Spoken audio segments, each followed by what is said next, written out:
Good afternoon, buenas tardes, bienvenidos a ¿Qué pasa, Mujer? Welcome to ¿Qué pasa, Mujer? Bienvenidos a ¿Qué pasa, Mujer? Estamos aquí todos los domingos a las 4 de la tarde. We're here every Sunday at 4 o'clock Eastern Standard Time. ¿Qué pasa, Mujer? Ya llevamos creo que vamos a cumplir 3 años pronto. I think we're going to be about 3 years old soon. In reference to how long we've been in the air with you. So we definitely appreciate the support that we have been receiving in the last 3 years. Les damos gracias a todos por darnos el apoyo que nos dan a nuestro show todos los domingos. Hoy tenemos un tema muy interesante. Today we have a very interesting topic. Vamos a hablar más que nada en inglés, pero vamos a tener un invitado en el futuro también para que nos diga la información en español. So today we're going to be speaking in English, but we are going to have someone come in a future show to come and speak to us about this topic in Spanish as well. It's very relevant to everyone. It doesn't matter how old you are. So we're going to be talking about artificial intelligence. We're going to go ahead and bring our guest, our expert in this topic, Damien. Thank you to our producer, Mark, for making everything happen. Hey, Damien, how are you? Pretty good, Viviana. How are you? I'm doing well. So Damien and I don't know when we met. Four, Years now. five, Yeah, it's been some maybe. years. Yeah. Yeah, it's been a couple of years. So we met in a business meeting, and our relationship just has evolved we have gone into different ventures to help the community, to help the youth. Yeah. In reference to pretty much every aspect. But as you guys know, my realm is in the educational field and Damien is in the technology field. So Damien, I wanted you to tell us a little bit about your background. Why is it that ¿Qué pasa, Mujer brought you in as an expert? Because you truly are. So if you can kind of give us a little bit about your background in technology. Sure. Thanks for having me. This is a great opportunity. And like you said, it's a really important topic. So my entry into the industry, the IT industry, was about 20 years ago in the Army. This was in the early 2000s. I was young. I was looking for money, basically, and I needed an occupation. So I decided to join the Army with no ideas about what I wanted to do. And computers were semi-new at that time. So when I went into the recruiting station, they asked what job did I want, and I just blurted out computers. So from that moment forward, yeah, it's been a long journey in the technology industry. I have an associate's degree in information systems from Virginia Peninsula Community College. As you know, I started a nonprofit workforce development program called Inspire IT, where we train people to get IT certifications. And I'm currently a systems administrator at the electric company on Eastern Shore. Wow. I do want you to tell us a little bit more about Inspire IT. What inspired you to create that organization, and what is one thing that you have done with it that you're extremely proud of? Sure. Yeah. So it's actually very relevant to the topic we're talking about today. So I try to pride myself on being a person who is a forward thinker and is always looking to the horizon for things that are upcoming. So about maybe 5 or 6 years ago, I started telling everybody I knew the robots are coming, and of course people were looking at me like, "Man, you're crazy. Get out of here. That ain't happening." But then started showing people videos on YouTube and things of that nature, and here we are today talking about artificial intelligence. So I basically created the company in anticipation of this moment, to be honest and quite frank. So there's a gap in the industry, like I said, that I've noticed throughout my journey in the industry between what employers need and what the labor force is able to, the type of skills they're able to supply. So I created a company to try to fill that gap and try to help the people who are looking for occupations and also the employers and bridge the gap between the two. So yeah. And what's something that you're super proud of that Inspire IT has done? Oh yeah, no, I think we're a very new company. First, let me say that, but I think we've done some great work so far. So the thing I'm most proud about is I think we're at about 3 young people that we've assisted get actual jobs. So we trained them to get the certification. We helped them go out look for jobs, and then we also vouch for their capabilities and skill sets. So one of our participants actually works at Norfolk State's help desk. His name's Clyde Davis. He did very well on those exams.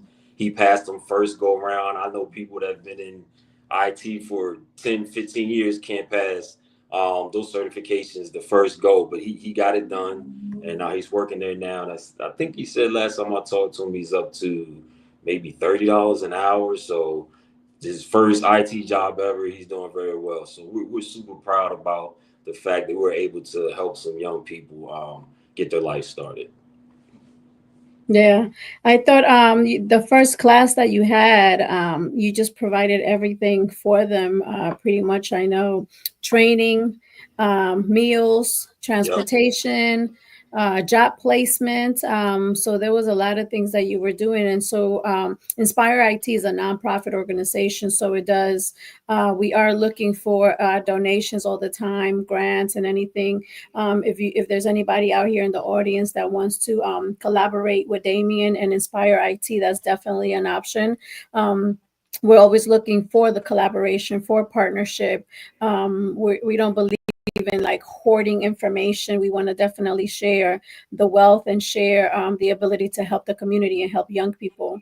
I wanted you to talk about, Damien, a little bit about I know when we first met, I was attracted to what you were saying because you had mentioned that at some point, where we live are going to be considered smart cities.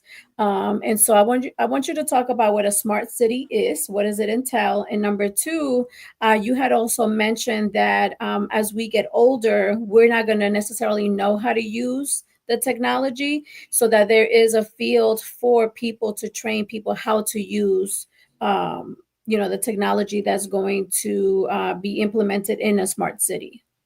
Sure, sure. And first, let me say I'd be remiss if I didn't say how much I appreciate and how instrumental you were in the beginning of our company as well. So you providing your facility and encouragement and support that was tremendous in our development. So we definitely wouldn't be where we are without you and your company. So I just want to say I appreciate you for that. But Oh, thank you. um, Anytime. yeah, no problem. So yeah, so I can't recall exactly if I read it or I heard it somewhere, but I try to keep my ear to the ground. So basically, um, someone was making the point that because when we were rolling over into the new millennium, everybody was scared about Y2K and things of that nature. In the year 2000, we're supposed to be in the future. But this person was making the point that the future or millennium doesn't really hit home until about 20 or 30 years into it. So the point I'm making is we're really in the future now. Like as of right now, we are in the future. So things like artificial intelligence, robotics, smart city, things of that nature, they're definitely going to take hold economically. And it's very important that we all pay attention so that we can understand our role and position in it. So basically, to answer your question, a smart city is basically a way to digitize the city infrastructure. So, for example, let's use street lights. For example, the street lights are um, they operate through some mechanism in some city building somewhere, and they've probably been doing that for decades. So, what they're going to do now, though, is they're going to attach sensors to this stuff so that they can make decisions about how they operate. So smart cars is a thing to think about when you're thinking about smart cities. The electrical grid. Once you attach a sensor to these instruments, what it does is it puts a processor, not to get too technical with it, as like a computer has, into the sensor where it's able to read environmental data and make decisions about how to operate. That's the most basic way I can put it. And you can think about things like in your house with the thermostat, um, talking about Alexa, Google Home, things of that nature, the voice command stuff. Just think about that on a larger city scale, and the infrastructural parts of the city will also be able to be automated as well.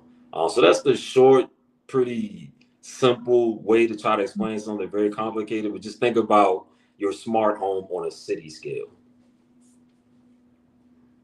Mm.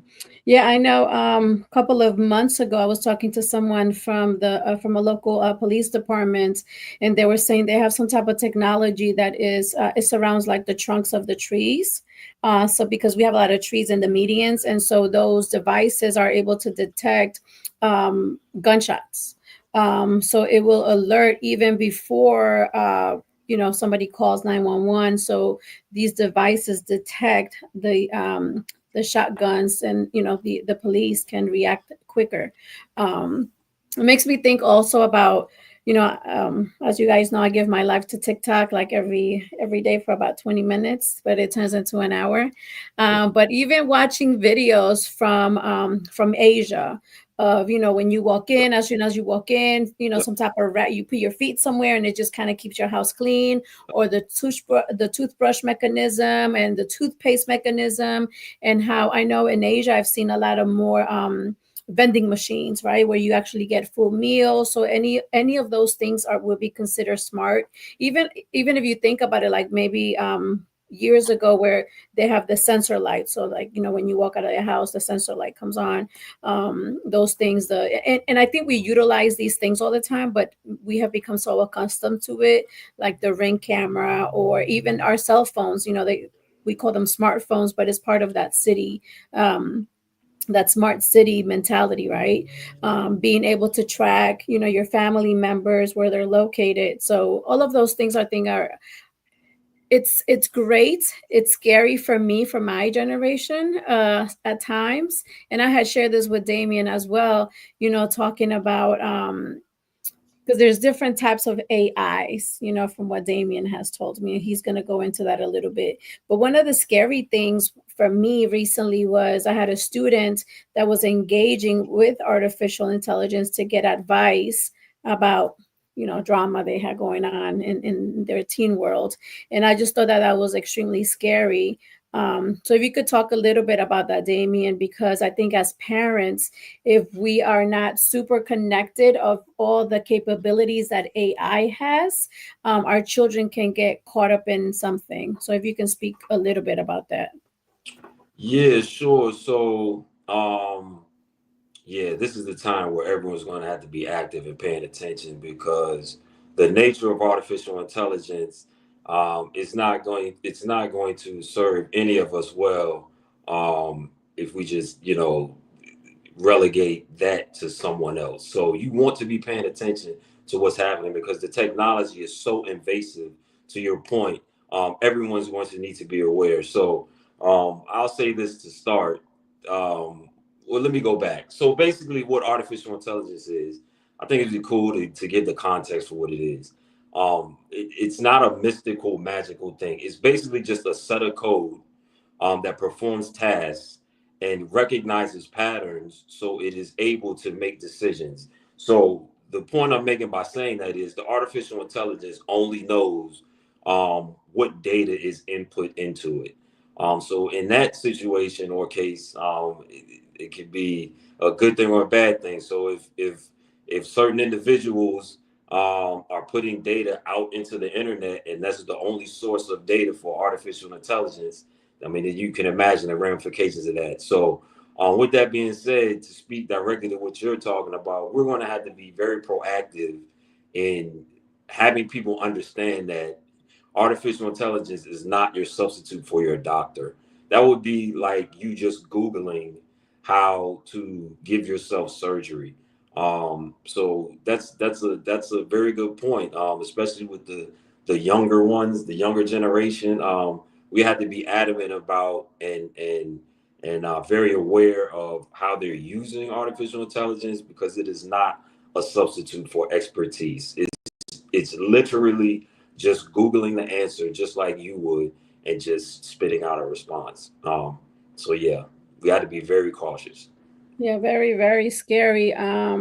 And I think it's having, Maddie usually talks about, just getting educated. And I think as parents today, we need to be aware of what access our children have. So a lot of the times we don't find out until something happens, right? But I think with the technology, I would say, because I'm a parent myself of a teenager, so I would even go to Google or go to ChatGPT and actually ask artificial intelligence, what are the options? What is the AI that teenagers are using? Or it's just a lot of things that are out there, and if we're not aware, if we don't educate ourselves, we're going to get ourselves in a situation, or our children are going to get themselves in a situation. um, so we just kind of have to be super careful. Before we go on, I just want to say hello to Lily Matos and Olga Torres. They're watching us and they put a response. So we just want to make sure that we always acknowledge our fans. Typically, so Que Pasa Mujer is part of Pod TV. Pod TV is on Roku TV. So this TV show runs in many platforms, even though we're live right now. But throughout the week, it also reruns in other platforms. Our producer, Mark, does an amazing job at posting our show in other platforms during the week, and also it does reach our international countries as well at times, and they'll translate it with the captions at the bottom. um but I wanted to I, I was looking at your social media a little bit, Damien, and you had posted something about future proof. So you kind of posted just the definition of it. So it's a verb or it could be an adjective, right? So the verb is to make unlikely to become obsolete or fail in the future. So it says this approach allows you to future proof your applications. So tell us a little bit about that. How can I, being 47, have the mentality that things that I do are future proof for me and for my children? Let's say, how do I implement that into my life? Sure. No, that's a great question. So I think that at the core of future proofing, what that is to be proactive. So I think that you've already talked about a lot, like educating yourself about what the technologies are that are coming up, and there are a lot of them. So what we want to do is we want to create a space or a construct around us that is able to adapt to technologies that are on the horizon. So meaning, so let's use your house as an example. So a big thing in housing now is a lot of older houses, they don't have the architecture for let's say something simple like Ethernet cables. So if you wanted to hardwire your house, because the technologies that are coming up, you'll get a lot better performance if you were able to use the Ethernet cable. If everybody's not familiar, that's that internet cable that looks like a phone jack. So most people have Wi-Fi in their house, which is cool. But then we start moving into smart homes, and all the applications. Like I said, everything will be interconnected. It would better serve you to have your house hardwired. So that's just a small example of the type of things when we talk about future proofing yourself. It's just making the applications and your surroundings available for the upcoming technologies. So I like to tell homeowners, you can imagine houses that are not smart proof capable. I mean, smart home capable, and you're trying to sell your house on a block with a bunch of smart homes, and your home is not a smart home. You can imagine that the buyers are going to probably bypass your house. So you just want to be ready for the technology, and create a space where you're able to adapt to the technologies. That's an interesting point, right? So that is that future thinking to as we make investments or make decisions in our lives, to be able to do a little bit of research of what is this going to look like in 5 or 10 years, especially with technology changing so quickly. Exactly. I mean, it's amazing to me how we'll use ChatGPT as an example. Is even within weeks or months, it continues to evolve all the time. Yes. Yes. Yes. No, I Like was. there's always extra features. Yeah. Oh my gosh, yeah, it's crazy. Yeah. So when I saw in my research I saw this diagram and I shared it with you. So they have like different types of artificial intelligence, right? So they Right. have like reactive, limited memory, theory of the mind, and self-aware, right? So these are all terms that I have no idea what they mean, but I kind of when you and I talked last week one time, you had mentioned something about artificial intelligence has like different layers, right? And so how one of them is where it's correct me if I'm wrong, but it looks to me like this technology doesn't have heart, doesn't have perhaps past memories or experiences, right? But is it going to potentially do that, right? Like you know how a lot of us say, "Oh my God, I think Alexa was listening to me because, I was just thinking about that." So tell me a little bit about that. Can it potentially evolve to something else that it will dig into like my brain? Sure. And that's interesting. I don't know if everybody's familiar. They all Google Neuralink. Elon Musk's company. He is definitely trying to manufacture a brain link. So I'll just let y'all do that research. But so yeah, to answer your question, we talked about it last week. So like I said, I think my biggest part of this whole thing is to try to demystify artificial intelligence because I know there's a lot of questions, and people just want to be aware of what's happening. So right now, there are two terms to be familiar with when it's in regards to artificial intelligence. So there's the regular AI, artificial intelligence that we know about, which is Chat GPT, the algorithm that everybody talks about on YouTube, things of that nature, chat bots, as illustrated in the chart that we were talking about. And then there's also artificial general intelligence. So the difference is artificial intelligence is the regular day-to-day applications that we all use that are benefiting, that will benefit our lives and productivity. I'm a firm believer in that.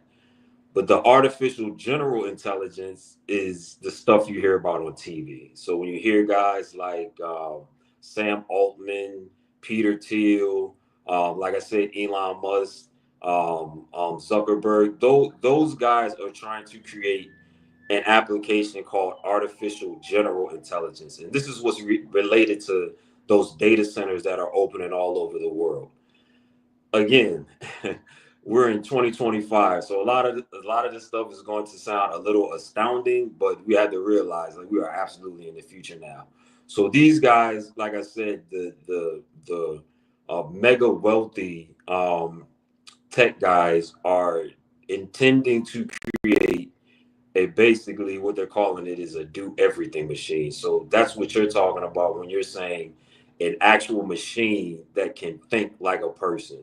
So we're talking about artificial intelligence like chat gpt like we're all using.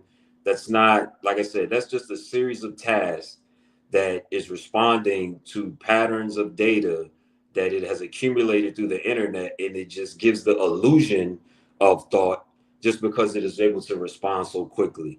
But what these guys are trying to do is literal movie stuff where they're trying to make an actual machine that they're bringing into sentient life. So I know that sounds a little crazy, but just being clear that is what the difference between the artificial intelligence that we're going to use every day and the AI that everyone hears about on TV. So they're not definitely making that very clear. So I just wanted to, like I said, demystify it. So everyone absolutely should use Chat GPT appropriately because I do think that it would benefit everyone's productivity and efficiency.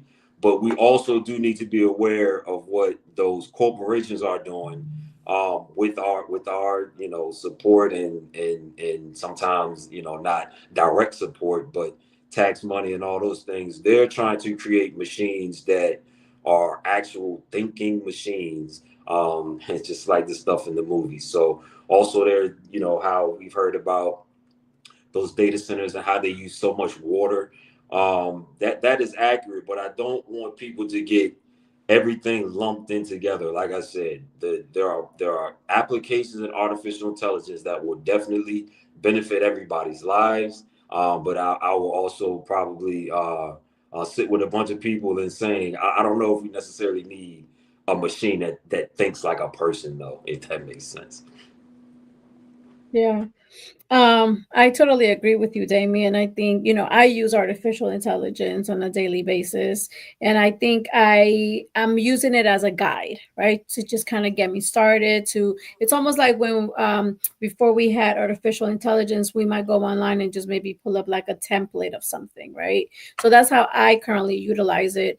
But I'm telling you, I was really fearful when I saw that gentleman just interact with ChatGPT, because you can ask it a question and then it'll ask follow-up questions. And so he literally had a thread of conversations that were happening with ChatGPT. And I don't know. Tell me something that you think as a parent that we really like. I know there's ways to monitor their technology, right? But like for example, I'm an Android user, but my kids use Apple, right? Oh, So I remember we tried to restrict their phone, but I had to then later on find out that even though they have Wi-Fi, they still have access, right? So as long as they have Wi-Fi, they still have access, where Android wasn't necessarily doing that back then. So what would you suggest as maybe two things that we must do as parents with our children, to maybe prove it a little bit so that we don't go left? yeah, no, that's a good question. I'll start it by saying this. And I have a very good friend of mine who's a psychologist. We had this conversation recently. So there was the fear that, or there is the fear that artificial intelligence is going to take everybody's job.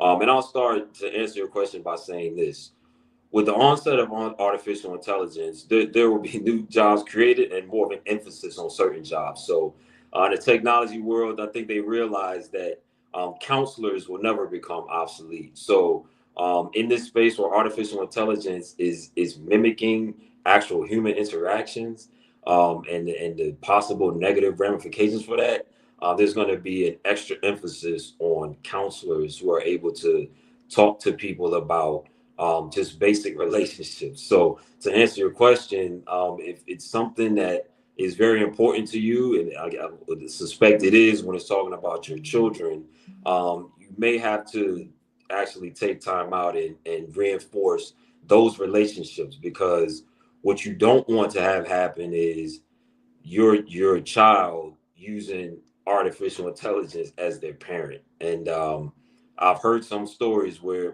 that is happening. So we understand that we're all human, and you have to realize the nature of this technology is to, for lack of a better word, serve people. So let's say, for instance, you set up your Chat GPT to respond in the ways um, that you see that best fit you. So that can get a little dangerous when we're talking about younger people who are having conversations with an application that is telling them what they want to hear all day.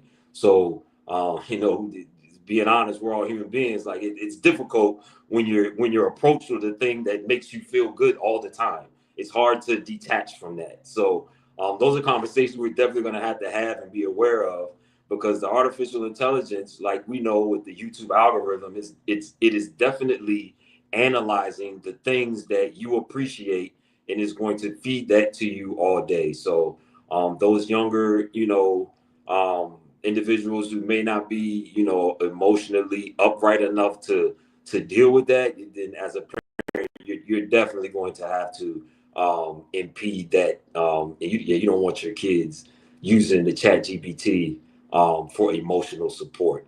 So yeah, no, it's an interesting thing, and these are things about the future that there are problems that we don't even know we're going to have to deal with. There's going to be a lot of those things with artificial intelligence. So we're all going to have to be diligent and paying attention and ready to pivot at a moment's notice to try to figure out what's going on. Mm-hmm. Yeah, and I would say too, people like yourself that can have a voice at the table of technology, right? As this is being created, to ensure that certain things are in place in reference to safety to youth. So, like for example, uh, sometimes there's apps and the apps themselves can evolve, right? So I remember with Cash App, I noticed that they started to have like a guardian account Okay. with kids, right? So then now I'm able to, as a parent, right? Number one, I think we need to know which applications our children have on their phones, and also knowing what features those applications have. So every time my son spends money or somebody sends him money, I'm able to see that transaction and I can have that conversation. So I think it's those things, right? I wasn't aware that this was a feature until it was time for me to activate the card, and then it gave me that option. So also, as these apps are created or upgraded, I think there has to be that safety issue, because maybe I'm not my brain won't go to that place that, oh my god, like they should have a guardian account, because that's not what I do. But knowing that that feature is there available, it's just like we know this about Instagram. There's teen accounts, but if these companies don't do a good job at advertising these features, they may not be used. Yeah, yeah, no, and to piggyback off what you're saying, it's going to just have to be a community effort to just educate everybody. So people are going to have to, I don't want to say take responsibility, but to lack of a better word, take responsibility and try to locate individuals who are aware and get the information. Yeah, because it's going to be a lot. Yeah. I wanted you to school me a little bit, because I know what chatbots are, but I don't know. Like where I know that I've encountered them, but I don't think that, if you could tell me a little bit, because I'm not sure. Because I hear the word all the time, but I'm not really sure if I'm comprehending. Okay. Yeah, sure. So, like I said, not to get all into the technology weeds. So a chat bot is basically a script. It's just basically a small program um, that runs um, successive tasks. So let's say, for instance, you wanted to buy something off Best Buy as soon as it's released. You could create a small script that will log into the Best Buy, pay to purchase it, and all those things that you would manually do to buy the thing. The chat bot will do it for you. So people have gotten very smart with it. They're able to they call them crawlers. They're able to go around the internet and look for these special deals. I know it's a big thing with like shoes, like people buying Jordans as soon as they drop. They have chat bots out there, so that's why you can never get the Jordans because they're already purchased. So yeah, so it's basically just a small script on the internet that performs certain manual tasks without you having to do it. Hmm. Another question I had, what do you think about face recognition and like fingerprints to like lock or unlock certain things on your phone? I haven't done it because I'm afraid of the unknown, to be honest with you. I went to Colombia a couple of years ago, and they even did I don't know what it's called, but they kind of scan your eye, and then you get priority, when you board the planes. So I wanted you to tell us a little bit of how do we feel about this.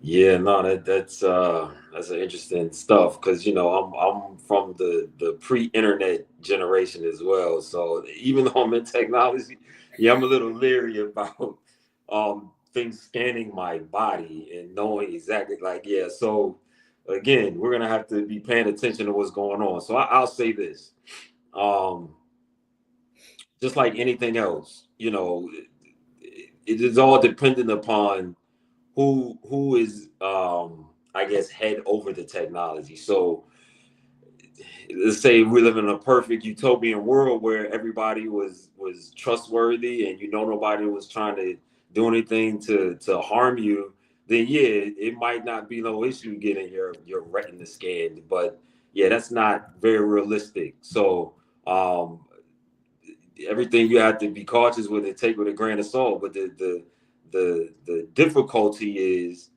like you said, the stuff is coming and being implemented so quickly. It doesn't even really give you a chance to respond. Like I'm not even gonna lie to you, as an IT person, I didn't even have a smartphone until a few years ago. I was still using a flip phone because I didn't want that level of access. But it gets to a point in society now where you're not able to do day-to-day functions. So um, the best thing that I can suggest is to be educated. So I know that's difficult, and everybody has things that they're interested in. We're all going to have to take time and just incorporate the technology into our daily lives, because you want to be aware of where your data or what they're doing with your data. And I'll also say this, just so everybody's clear, everything you do on the internet is recorded forever in logs. So nothing can happen on the internet without touching a server somewhere. And basically, a server is a computer or device that stores all of this data. So this stream that we're on right now is being recorded, and it's going to sit on some server somewhere so people can access this data later on. So hopefully that'll help you make decisions. Just realize anything that you do on the internet or any encounters you have with the internet are being stored on a server somewhere that people have access to. So yeah, Mm-hmm. just had to be careful. But certain things like getting on an airplane, I don't know if there's a way around that. Yeah. Yeah, and now with here in the United States, we had to get the our what are the new IDs, the real IDs The that we real have to idea. get. So today, if you don't have a real ID here in the United States, you can't travel. I'm in Virginia. I cannot go to Florida by Mhm. plane if I don't have my real ID. So they just kind of scan you. They take a picture of you, and then you go in really quick. Yeah, It's definitely more efficient, right? Because they don't even ask you for your boarding pass. They already know you have a ticket, so they're not comparing. There's none of that. You don't even have to take your shoes off. You just go. They just scan you and you go. So definitely, I love the efficiency that it brings, but I can definitely see how it could be abused at times for the wrong things, and we just have to be careful. That's the educational piece you're talking about. Because it is nice to go into whatever platform we use, and because we like this song, it'll give you some recommendations because you like that song, or you watch the movie, is going to give you some similar movies because that's what you like. So those features are amazing, right?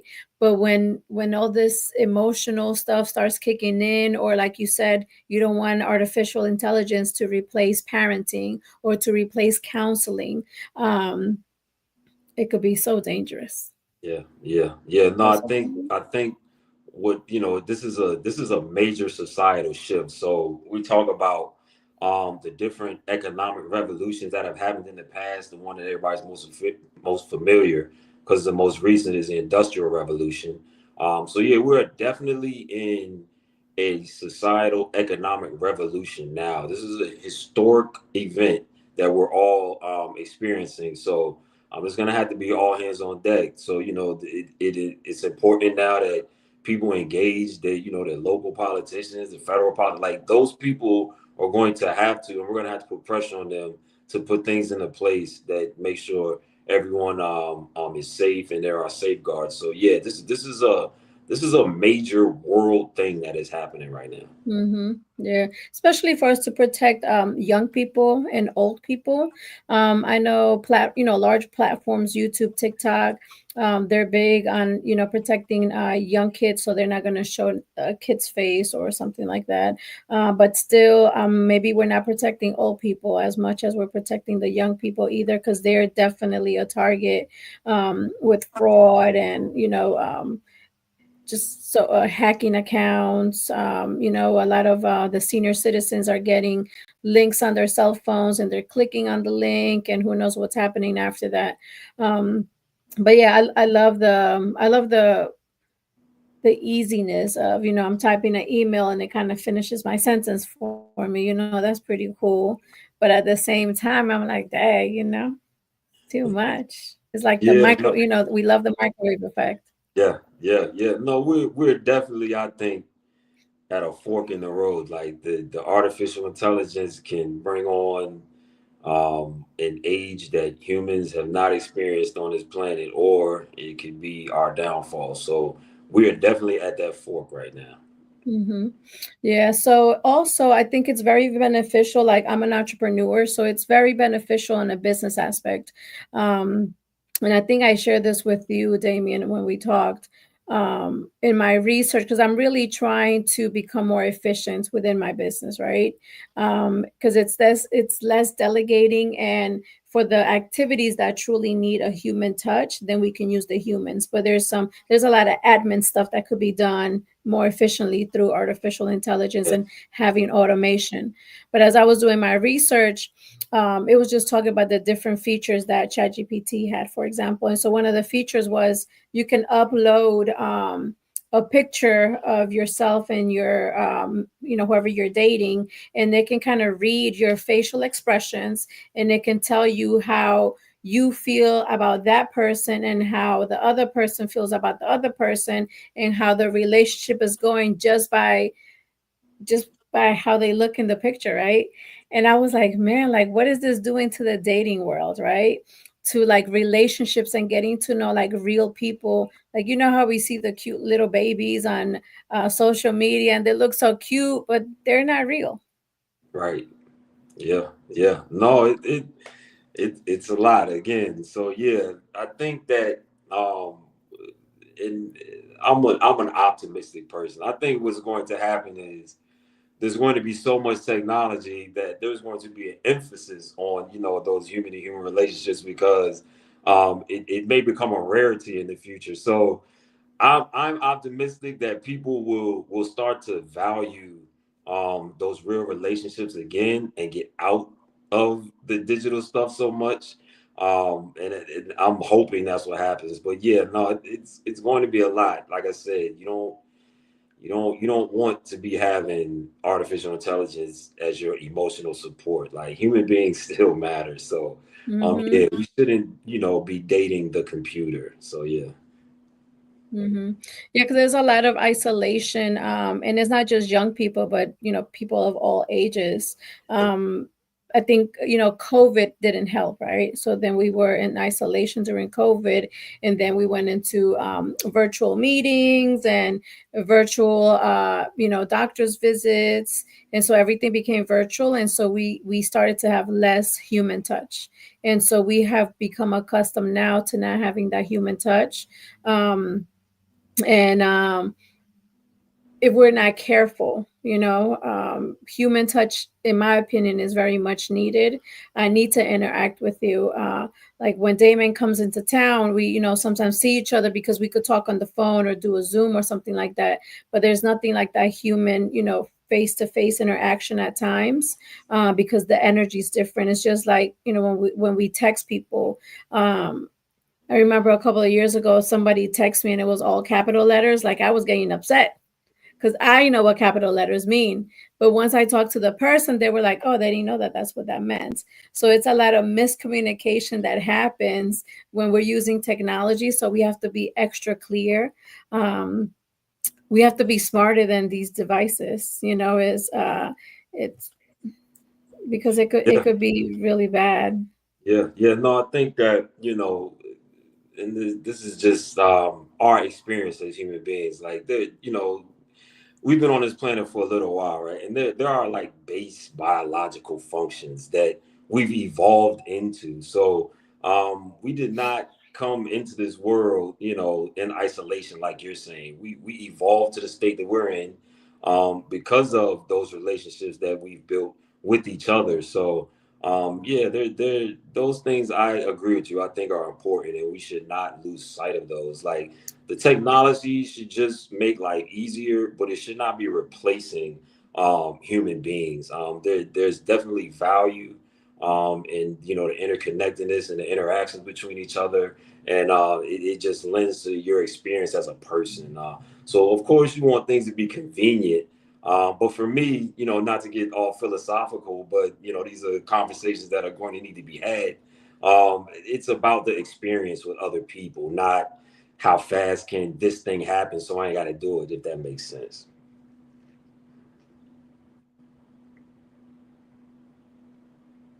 Yeah, I agree with you. We got to have these conversations.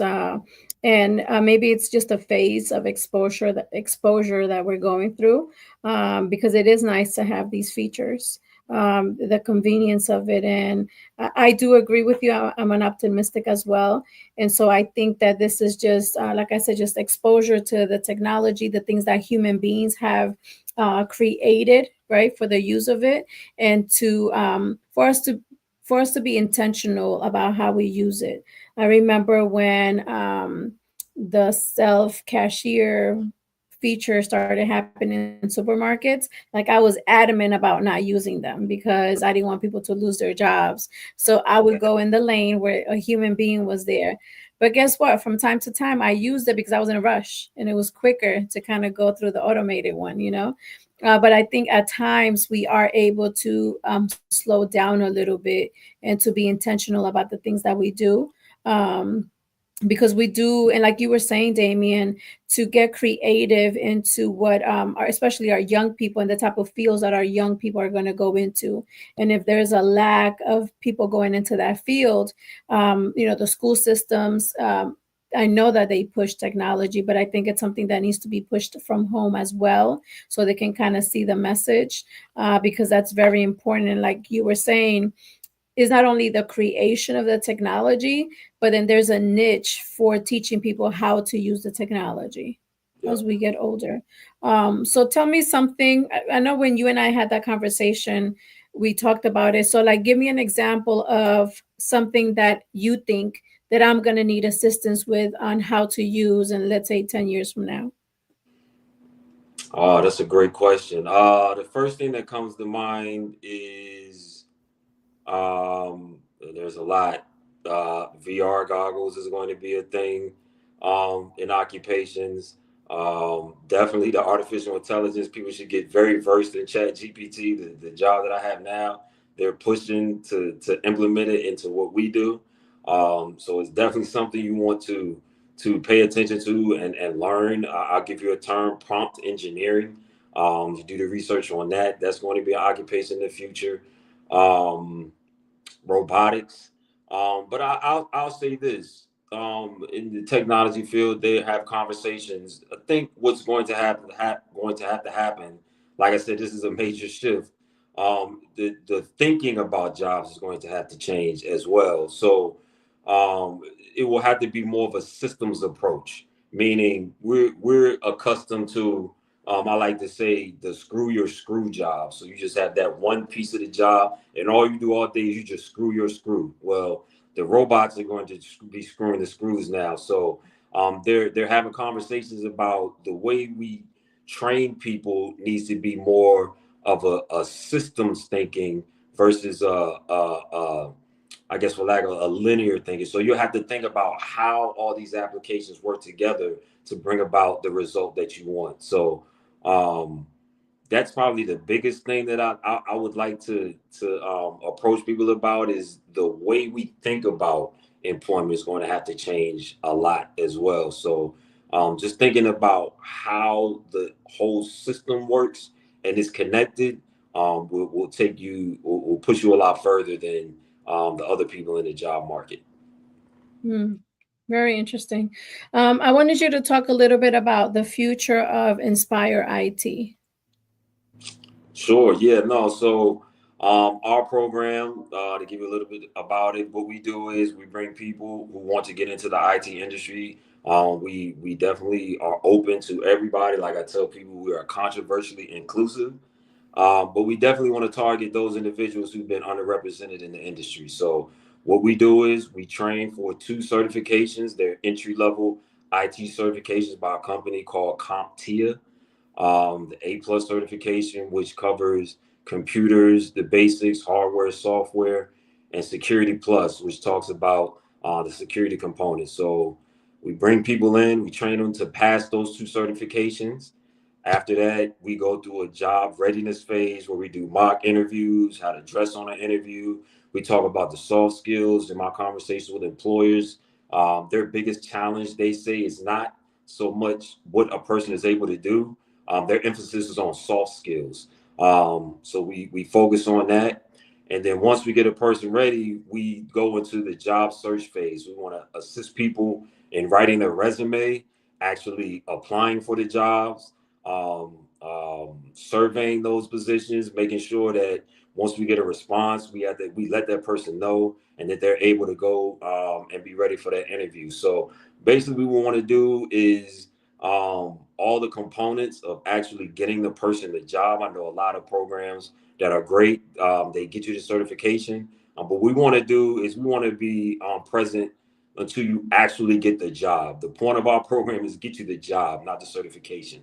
That is just a means to an end. So, like I said, we've done some good work. Got some people certifications. Got some people jobs. What we also want to do is provide services in the community for employers who need those IT people and those jobs. So basically, we're going to go around and help out the companies who need IT services, and we're just going to have the students do the work. So what that does is it assists the companies with their IT infrastructure, and it also gives our students the experience we need. So we're evolving is the point that I'm making. Like we've been looking at the landscape and thinking about ways to accomplish our mission, and we're always open to changing and expanding. So um, our initiative is to help all parts of the community, the employers, the people looking for jobs, and the community as a whole. So we just want to bolster the economy in the Hampton Roads area. Mm, very good. I like that. Yeah, and then I know you've had like Coca-Cola support your program, the City of Hampton, A Plus Academics. I don't know if you want to mention other organizations that kind of have helped you, so we can kind of give examples of the additional needs that Inspire IT has, so that we can, continue to do things for you, for youth in general. Sure, sure. Yeah, no, I think those organizations were monumental in our effort. And I'll add one more: the Cuff Marketplace that we both partnered with, the Pastor Cheek. He's been very supportive and instrumental. We're able to do our stuff out of their computer lab there, so we have a space with 10 computers that we basically can do anything we want technology wise. So. I would just add Pastor Cheek and the Cuff Marketplace to that. We're super appreciative, and yeah, no, we're always looking for donations and looking for new partnerships. I would like to be very collaborative with the company. So yeah, anybody who wants to come in and help out or participate, the door's open. This company is for the community to assist in moving to the future. Yes, definitely cover Charles Chi, because if not, he would kill me if he's not mentioned. Because I You know, see we him can get every back. day. Absolutely, yeah. Yes, I love it. It's awesome. I also want to say thank you for watching Tangi. Tangi joined, and also Nikauri, Amaya. Olga said very interesting topic. So yes, these are the type of conversations that we like to have, because we like to educate our audience all the time. We're going to be having this show in Spanish as well, because we try to educate, in English and also in Spanish. Um, and as always, in every show, I always like to make sure that we are empowered and find a way to empower yourself and your people. And so I'm not sure if you know, Damien, but Latinos contribute $3.7 trillion to the U.S. economy. And I'm proud to say that I'm a part of that, because my money's in there, because I spend my money. But yeah, so Latinos contribute $3.7 trillion to the economy in the United States. And Yeah. so, as we talk about artificial intelligence, as we talk about economics, this is part of the impact. Latinos are going into the IT field. People of color are going into the IT field, and we need more of it, because when people are creating applications, when people are creating software, we need a diverse people to be creating, because they're creating for community. So we don't want a whole bunch of just one race and one gender in one place creating an app for the community. We need a complete representation in every place where these applications are being created. And even if it goes beyond the place of creation, because there's different layers and different levels to it. So as it grows, as it expands, we need to find diversity within those people that have a voice. I think it was last year, some type of national science organization found some funding for students that were of color that were in high school, men and women, and they had to create a chatbot. And so some of our students here locally from Hampton went to the national level to compete. So again, there are we really need to push for young people in general to go into this field, but also for all genders and all nationalities and all backgrounds to be included in the creation of our future and the technology that we're going to be using. Because we want to make sure that if there's a feature that's being used, that it can.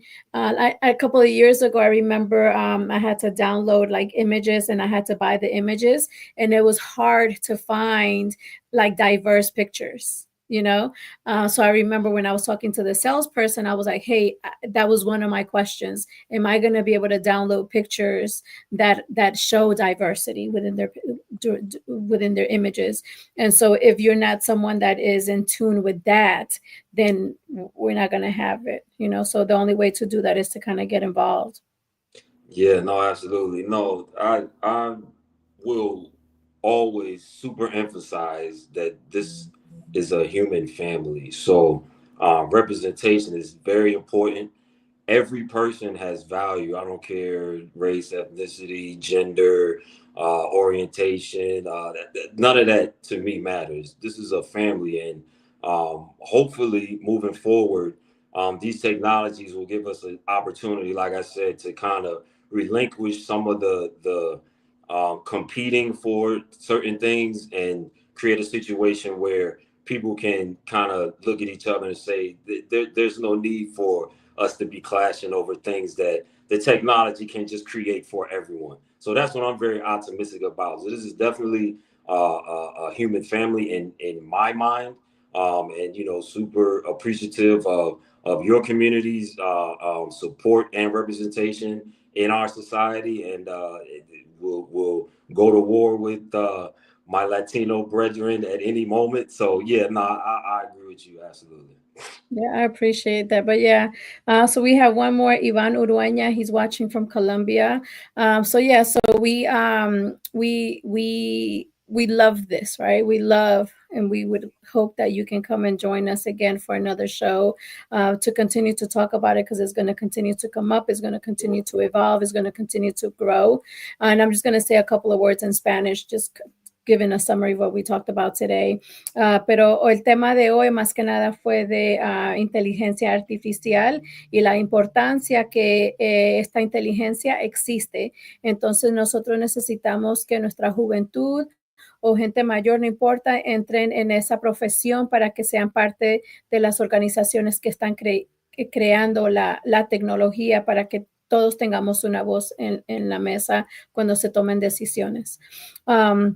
So our time is up.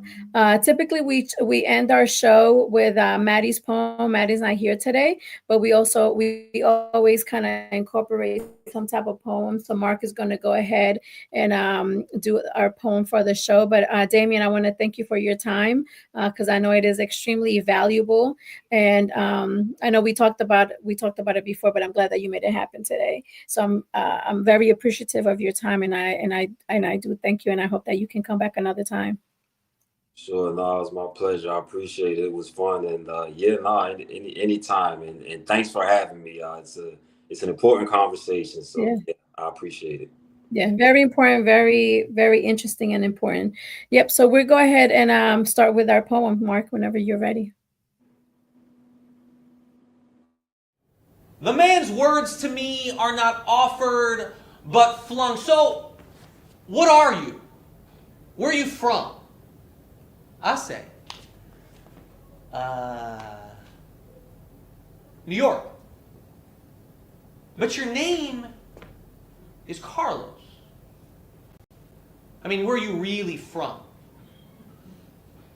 I say, uh, New York. Bueno, yo soy Latino. Mi padre es colombiano. Mi madre es estadounidense. Nací in New York City. I lived in 4 countries, moved 12 times, went to 12 schools before I graduated high school. Is not what I would say in 12,341 years because I don't know a damn thing to anyone. What am I? What am I? A financial aid form? A vegan red velvet cupcake recipe? Dude discovers his first Latino with green eyes and suddenly appoints himself the authority on Latinidad. Like, but you totally don't look Mexican. Oh, Colombian, but like what percentage are you? Do you speak it though? Fluently? Dance salsa? Well, oh, but not both parents. You've been there, but not lived there. She weren't born there. Yeah. I'm not a government questionnaire.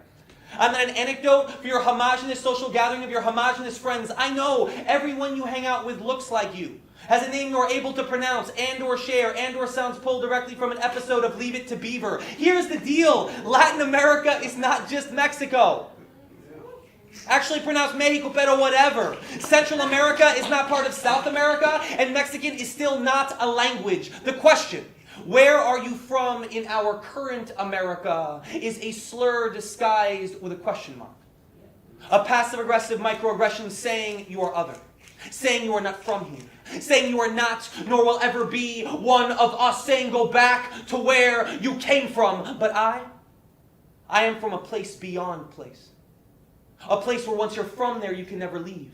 Because it exists beyond dirt and flesh, beyond your linear and limited concept of time. I am from bloodlines unkillable as water. I am the return that is only earned when absence has stretched its greedy void across a passage, as stoic and sacred as an abuela's hard-edged love. I am my black and Latina daughter's grace. Chimered into the cobalt pulse of these once too often fists, I am a boy.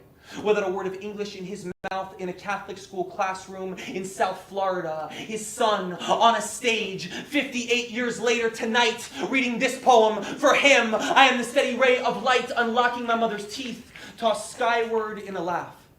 What hard-earned joy looks like, carved from the wreckage of a lifetime's worth of grief. You are not ready for the answers to the questions you ask, not ready for the worlds these words might shake free. You could never understand what I am, or where I am from.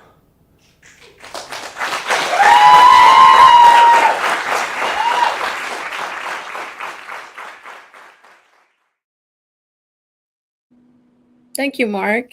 Maddie sent us that poem, so we want to make sure that we stay within something that she would love. So again, we want to say thank you, Damien, again for your time, and we hope that everybody has an amazing week, and we will see you again next Sunday at 4 o'clock Eastern Standard Time. And ¿Qué pasa, mujer? Thank you, Mark.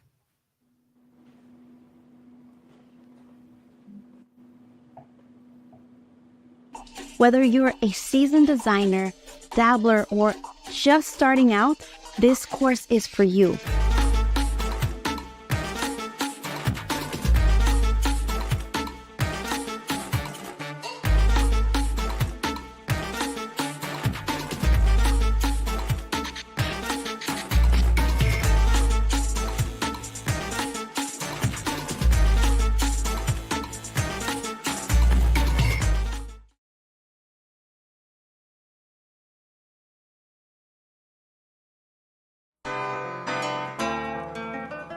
Are just so impressed with them. Like I said, we've been with them for years. I will recommend and refer anyone to them. We stand by A+ academics. They're the best. A+ tutorial really did help me with all my grades. They all went up when I came to this place. And I would say I recommend this school to everyone. So it's a really good environment to be in, especially for me because it makes me look up to my parents.